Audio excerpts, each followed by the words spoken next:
आप में से सिर्फ 20% लोग ही इस वीडियो के एंड तक पहुंचोगे, क्योंकि आपने नोटिस करा होगा कि आप एक मूवी देखने बैठे हो, बढ़िया मूवी है, रिव्यूज भी बहुत अच्छे हैं, बट आपको थोड़ी स्लो लग रही है, तो कुछ देर बाद आपका फोन आपके हाथ में होगा। अब आप सोचोगे कि कंसंट्रेशन की प्रॉब्लम है या मूवी ही बोरिंग है, बट जब ये बार बार होगा, हर बुक के साथ, हर कॉन्वर्सेशन के साथ, तो ये चीजें थोड़ी अजीब लगने लगती है। क्योंकि मेरे साथ आजकल यही हो रहा है और मैं अपनी फोकस करने की एबिलिटी को लूज कर रहा हूँ। And I know most of you are also facing the same problem, so I decided to investigate it, क्योंकि मैं ऐसा नहीं बनना चाहता। और इन्वेस्टिगेशन के बाद जो मुझे मिला है वो डिस्टर्बिंग है। ये वीडियो सिर्फ स्क्रीन टाइम के बारे में नहीं है, ये उससे काफी ज्यादा है। और अभी तक बहुत से लोग वीडियो छोड़ चुके हैं और जो चले गए हैं उनका तो चलो मैं कुछ नहीं कर सकता, but I would request the rest of you कि आप अगले 10 मिनट मेरे साथ रहो, ताकि हम इस प्रॉब्लम को इसकी रूट से फिक्स कर सकें। चलो हम शुरू करते हैं इस चीज को समझने से कि एक्चुअल में हो क्या रहा है। तो 2004 में average human attention span 150 seconds का था और 2025 में वो 47 सेकंड्स का हो चुका है। ये सिर्फ एक स्टैट नहीं है, ये एक जनरेशन का कॉग्निटिव प्रोफाइल है, यानी कि हम कैसे सोचते हैं, कैसे फोकस करते हैं, कैसे चीजें याद रखते हैं, वो सब पूरी जनरेशन का ही बदल चुका है। और इतनी तेजी से कोई भी चीज नेचुरली नहीं बदलती। और इसी को एक बढ़िया एग्जांपल से समझाता हूँ जो मेरे दिमाग में काफी टाइम से चल रहा है। इमेजिन करो कि आप एक मैनुअल गाड़ी चला रहे हो, तो आप पहले गियर में पिकअप लेते हो, फिर सेकंड आता है, फिर थर्ड, फोर्थ एंड फिफ्थ पे जाके गाड़ी स्मूथ चलने लगती है। फोकस भी बिल्कुल ऐसा ही है। किसी काम में डीप वर्क करने के लिए हमें हमारे दिमाग को फोर्थ या फिफ्थ गियर पे पहुंचाना पड़ता है एंड इसमें टाइम लगता है। ये वो स्टेट है जहां टाइम का होश नहीं रहता, काम अपने आप होता रहता है और इसे फ्लो स्टेट कहा जाता है। और मैं ये इसलिए नहीं बोल रहा क्योंकि मैंने ये किसी किताब में पढ़ा है। अभी मैं जब ये स्क्रिप्ट लिख रहा हूँ, मैं इस प्रोसेस में इतना इन्वॉल्व हूँ कि फोन उठाने का मन नहीं है, यानी कि मैं फिफ्थ गियर पे हूँ। अब शॉर्ट फॉर्म कंटेंट क्या करता है, ये हर 15 मिनट में गियर चेंज करता है। एक रील गियर 1, अगली रील अलग टॉपिक गियर चेंज, तीसरी रील अलग इमोशन, फिर से गियर चेंज। 30 मिनट में आपने 120 बार गियर चेंज किया और आप फोर्थ गियर तक एक बार भी नहीं पहुंचे। इसका रिजल्ट क्या होगा? आपका मेंटल गियर बॉक्स घिस जाएगा और एक वक्त आएगा जब फोर्थ गियर मिलना ही बंद हो जाएगा। और यहाँ एक टर्म आती है डोपामिन। और मैंने नोटिस किया है कि लोग डोपामिन को बड़ा गलत समझते हैं। ये कोई प्लेजर हार्मोन नहीं है, ये एक वांट हार्मोन है। डोपामिन आपको चीज मिलने पे नहीं, मिलने से पहले की जो एक्साइटमेंट होती है उस टाइम पे रिलीज होता है। आपने वो फीलिंग तो एक्सपीरियंस करी होगी कि शायद ये वाली जो रील है ये अच्छी होगी, वही डोपामिन। और शॉर्ट फॉर्म कंटेंट ने इसको हाईजैक किया है। हम एक्चुअल में कुछ एंजॉय नहीं कर रहे, हम बस बैठ के नेक्स्ट नेक्स्ट नेक्स्ट कर रहे हैं। इसलिए 45 मिनट्स तक फोन देखने के बाद भी बोर्ड ही फील होता है। और जब ये चीज घंटों तक चलती है तो दिमाग एक डिफेंस मैकेनिज्म एक्टिवेट करता है, डोपामिन डाउन रेगुलेशन। ब्रेन कहता है कि इतना नॉइस हैंडल नहीं होगा, सेंसिटिविटी को कम करो। और यही सबसे डेंजरस पार्ट है। ये जो डाउन रेगुलेशन है ये सिर्फ स्क्रीन पे नहीं होती, ये रियल लाइफ में भी होने लगती है। और इसका एक बहुत सिंपल सा प्रूफ है। नेटफ्लिक्स ने 2020 में प्लेबैक स्पीड का फीचर ऐड किया, 1.5x 2x। हॉलीवुड के डायरेक्टर्स और एक्टर्स ने पब्लिकली प्रोटेस्ट किया, बट नेटफ्लिक्स ने फिर भी रोल आउट किया क्योंकि यूजर्स डिमांड कर रहे थे। एक प्लेटफॉर्म ने अपने कंटेंट की क्वालिटी से ज्यादा ये इंपॉर्टेंट समझा कि उसके यूजर्स का अटेंशन स्पैन इतना कम है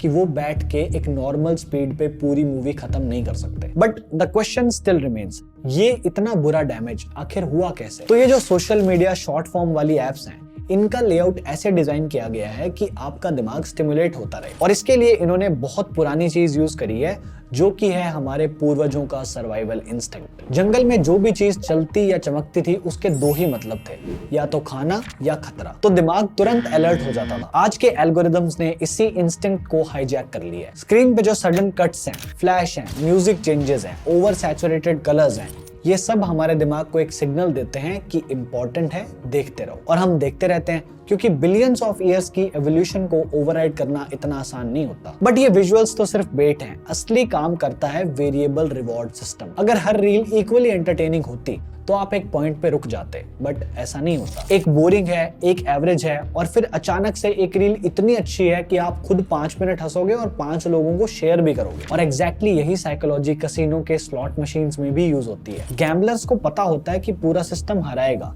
फिर भी बैठे रहते हैं क्योंकि वो जैकपॉट की पॉसिबिलिटी छोड़नी नहीं आती। सोशल मीडिया ने ये सेम एडिक्शन आपके हाथ में 24 घंटे दे दी है, वो भी फ्री में। और इस सब में नोटिफिकेशंस भी एक पार्ट प्ले करते हैं और इनका टोटली अलग ही गेम है। साइकोलॉजिस्ट इसे ज़िगार्निक इफेक्ट कहते हैं, यानी इनकम्प्लीट चीज दिमाग में किसी कंप्लीट चीज से ज्यादा जगह लेती है। इसीलिए अगर आप कोई मूवी बीच में बंद करोगे तो वो आपको किसी पूरी देखी हुई मूवी से ज्यादा याद रहेगी। और हर नोटिफिकेशन बिल्कुल ऐसे ही एक अनफिनिश्ड टास्क की तरह होती है। किसी ने कॉमेंट करा, नोटिफिकेशन आया तो दिमाग में सवाल आ गया कि आखिर क्या लिखा है, यानी कि एक लूप खुल गया। और जब तक हम नोटिफिकेशन चेक नहीं करते वो लूप बैकग्राउंड में चलता रहता है, थोड़ा थोड़ा अटेंशन खाता रहता है। और जब हम नोटिफिकेशन पे क्लिक करके उसे देख के लूप को क्लोज करने जाते हैं तो ये पूरी ऐप अपने आप में एक नया लूप खोल देती है। तो ये साइकिल कभी खत्म नहीं होती, क्योंकि ये डिजाइन इस तरीके से की गई है कि कभी खत्म हो भी ना। और ये सब थ्योरेटिकल बातें नहीं है। मेटा के वीपी ऑफ प्रोडक्ट ने जनवरी 2021 के एक इंटरनल ईमेल में अपनी टीम को लिखा था that no one wakes up thinking they want to maximize the number of times they open Instagram that day, but that's exactly what our product teams are trying to do. मतलब Meta का अपना बंदा admit कर रहा है कि हम लोगों को एडिक्ट करने की कोशिश कर रहे हैं। और इसके बाद कोर्ट ने भी इनको पकड़ा। मार्च 2026 में पहली बार लॉस एंजलिस की एक जूरी ने मेटा को लीगली गुनहगार माना, ये कहते हुए कि इन्होंने प्लेटफॉर्म्स को जानबूझकर एडिक्टिव बनाया था, खास करके बच्चों के लिए। न्यू मैक्सिको में अलग से मेटा पर $375 मिलियन की पेनल्टी लगाई गई, क्योंकि उन्होंने चाइल्ड सेफ्टी और एडिक्शन के बारे में ओपनली झूठ बोला है। ये वही कंपनी है जिनकी एप्स हमारे फोन में है। हमारा हर एक रीप्ले, हमारा हर एक स्वाइप, हमारा हर एक मैसेज ये लोग अपने पास स्टोर करते हैं, और ये डेटा वो हमारे अगेंस्ट यूज करते हैं ताकि हम और ज्यादा रुकें। जैसे सिगरेट कंपनीज को डेकेड्स पहले से पता था कि निकोटीन नुकसान देता है, बट फिर भी बेचते रहे। वैसे ही इन कंपनीज को भी पता था कि इन्फिनिट स्क्रॉल और वेरिएबल रिवॉर्ड सिस्टम एक ह्यूमन ब्रेन के साथ क्या करती हैं, बट इन्होंने ये फीचर रिमूव नहीं किए, रिफाइन किए। तो जब आप स्क्रॉल नहीं रोक पाते, वो आपके विल पावर की कमी नहीं है, ये एक $1 बिलियन मशीन है जो आपको हराने के लिए बनाई गई है। सो माँ सही कहती है कि ये सब फोन से होता है। तो अब तक हमने बात की फोकस की, डोपामिन की और कॉर्पोरेट मैनिपुलेशन की, पर एक चीज है जो कोई नहीं बोलता, क्योंकि ये सुनना मुश्किल है। ये लोग आपसे सिर्फ आपका अटेंशन नहीं लेके गए, ये आपसे आपका एम्बिशन ले गए, आपका पेशेंस ले गए और आपकी खुद के साथ बैठने की एबिलिटी को भी ले गए। और इसका एक बहुत सीधा एग्जाम्पल मेरा खुद का है। सुबह 12 बजे से पहले अगर मैंने प्रोडक्टिविटी नहीं दिखाई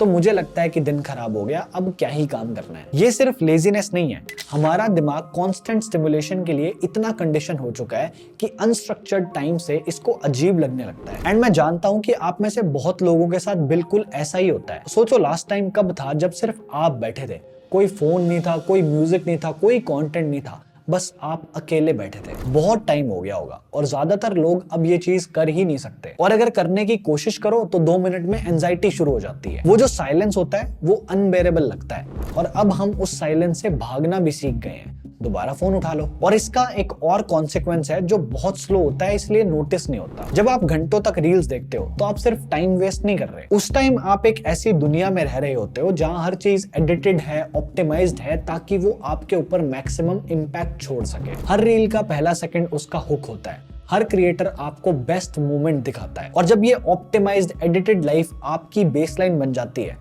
तो रियल लाइफ अच्छी नहीं लगती, क्योंकि इस एज में रियल लाइफ मैसी होती है, स्लो होती है, बोरिंग होती है और एंटरटेनिंग तो बिल्कुल नहीं होती। दोस्तों से मिलना, फैमिली के साथ खाना, एक अच्छा सनसेट, ये सब कुछ खास फील होता ही नहीं है, क्योंकि रिसेप्टर्स को ऑलरेडी ओवरलोड कर रखा है। और इस सब से बच के आप स्क्रीन की तरफ भागते हो, क्योंकि वहां कुछ नया मिल जाता है। दोस्त मिलके बैठे हैं तो कॉन्वर्सेशन बोरिंग लगने लगती है, क्योंकि 15 सेकंड में कोई पंचलाइन नहीं आ रही। कोई प्रोजेक्ट शुरू करो और अगर एक दिन में प्रोग्रेस ना दिखे तो मोटिवेशन खत्म हो जाती है। ये सब अलग अलग प्रॉब्लम्स नहीं है, ये एक ही प्रॉब्लम के सिम्टम्स है। प्रॉब्लम ये है कि हमारा ब्रेन अब रियल लाइफ को अंडर पावर समझने लगा है। और सबसे डार्क पार्ट ये है कि जब रियल लाइफ बोरिंग लगती है तो हम ज्यादा स्क्रीन पे जाते हैं, और जितना ज्यादा स्क्रीन पे जाते हैं उतना ही रियल लाइफ बोरिंग लगती है। एक स्टडी में 55 पार्टिसिपेंट्स को अकेले 15 मिनट बिना किसी कंटेंट के, बिना किसी डिवाइस के बैठने को कहा गया। अगर वो इस प्रोसेस को 15 मिनट से पहले खत्म करना चाहते हैं तो उनके सामने एक बटन था जिसे अगर वो दबाएंगे उन्हें इलेक्ट्रिक शॉक लगेगा और प्रोसेस खत्म हो जाएगा। आप मानोगे नहीं, 67% मेन और 25% विमेन ने खुद को इलेक्ट्रिक शॉक देना प्रेफर करा, सिर्फ इसलिए क्योंकि इस साइलेंस से लोग अब घबराने लगे हैं। और ये ब्रेन रॉट नहीं है, ये उससे कुछ ज्यादा सीरियस है। ये एक पूरी जनरेशन का खुद से डिस्कनेक्ट होना है, और ये तब हुआ जब हम ये मानते रहे कि ये सब हम अपनी मर्जी से कर रहे हैं। तो अब सवाल ये है कि क्या करना चाहिए। और मैं जानता हूं कि आप एक्सपेक्ट कर रहे होगे कि मैं अभी आपको एक लिस्ट दे दूंगा कि भाई स्क्रीन टाइम कम करो, अपने फोन को ग्रे स्केल पे डाल दो, नोटिफिकेशंस को बंद कर दो। देखो ये सब काम करता है, बट ये सेकंड स्टेप है। पहला स्टेप ये है कि आप समझो कि एक्चुअल में प्रॉब्लम कहाँ है। प्रॉब्लम ये बिल्कुल नहीं है कि आप वीक हो या आपकी विल पावर कम है। प्रॉब्लम ये है कि हम एक सिस्टम के अगेंस्ट लड़ रहे हैं जिसे हमें हराने के लिए ही डिजाइन किया गया है। तो पहला और सबसे इंपॉर्टेंट रियलाइजेशन ये है कि ये जो वॉर है ये आपके विल पावर की नहीं है, अवेयरनेस की है। जैसे मैं आपको कुछ प्रैक्टिकल चीजें बताता हूँ, इन्हें फॉलो करने से आप अपनी वो एबिलिटीज वापस ले रहे हो जो चली गई थी। पहली चीज, बोर्डम को वापस लेके आओ। ये अजीब लगेगा बट ये सबसे इंपॉर्टेंट है। जब लिफ्ट में हो, लाइन में लगे हो, 2 मिनट खाली हो, तो फोन मत निकालो, ऐसे ही खड़े रहो। उस डिस्कम्फर्ट को आने दो, उससे भागने की जगह उसे फेस करो, तो धीरे धीरे ये साइलेंस कंफर्टेबल होने लगेगी। और ये वही साइलेंस है जहां आपको अच्छे आइडियाज आते थे। दूसरी चीज, एल्गोरिदम को कंफ्यूज करो। इनका बनाया हुआ सिस्टम तब पावरफुल होता है जब इसके पास आपसे रिलेटेड डेटा हो। तो इंटेंशनली अपनी फीड खराब कर दो, अलग टॉपिक सर्च करो, और कभी कभी तो बिल्कुल रैंडम चीजें देखो जो आपके टाइप की ही नहीं है। जितना मैसी आपका डेटा होगा उतना कम एक्यूरेट ये एल्गोरिदम होगा। और अब तो इंस्टा जैसे प्लेटफॉर्म में एल्गोरिदम को रीसेट करने का ऑप्शन भी आ गया है। तीसरी चीज, जब भी आप फोन उठाओ तो 1 सेकंड रुको और मेंटली डिसाइड करो कि आखिर क्या देखना है। सिर्फ ये एक स्टेप, इंटेंशन सेट करना, आपको कंट्रोल दे देगा। इस सब के लिए एक 1 सेक करके ऐप भी आती है जो इंस्टाग्राम या यूट्यूब वगैरह खोलने पे आपको एक छोटा सा ब्रेक दे देगी कि आप सही में खोलना चाहते हो या नहीं। एंड इसी चीज से काफी फर्क पड़ जाएगा। चौथी बात, रियल लाइफ एक्सपीरियंसेस को थोड़ा सा अपग्रेड करो। अगर रियल लाइफ बोरिंग लग रही है तो इसका मतलब ये नहीं है कि रियल लाइफ में कुछ नहीं है। इसका मतलब है कि आपका ब्रेन अभी रियल लाइफ के साथ ट्यून में नहीं है, तो इनके तार जोड़ने पड़ेंगे। कुछ ऐसा करो जिसमें आपको फुल्ली प्रेजेंट रहना पड़े, जैसे कि कोई स्पोर्ट खेलना, कोई इंस्ट्रूमेंट बजाना, कोई कॉन्वर्सेशन जिसमें आप जेन्युइनली क्यूरियस हो। पहले ये चीज आपको फोर्स लगेगी, बट ये वही 4th गियर है जो आपका ब्रेन भूल गया था। और अगर आपको ये वापस मिल गया तो ये फीलिंग किसी भी रील से 100 गुना बेटर होती है। मैंने इसके लिए बैडमिंटन खेलना शुरू कर दिया। 2 घंटे फुल फोकस और मजा अलग आता है। और बड़ी ऑब्वियस सी बात है कि ये सब एक दिन में नहीं होगा। और मैं ये भी नहीं बोल रहा कि आप सोशल मीडिया छोड़ दो।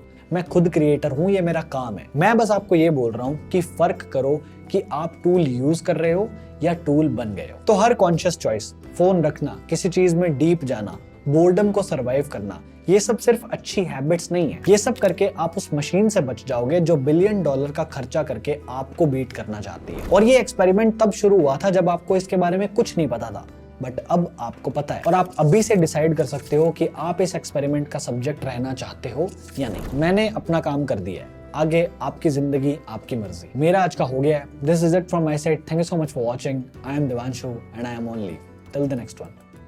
Bye bye.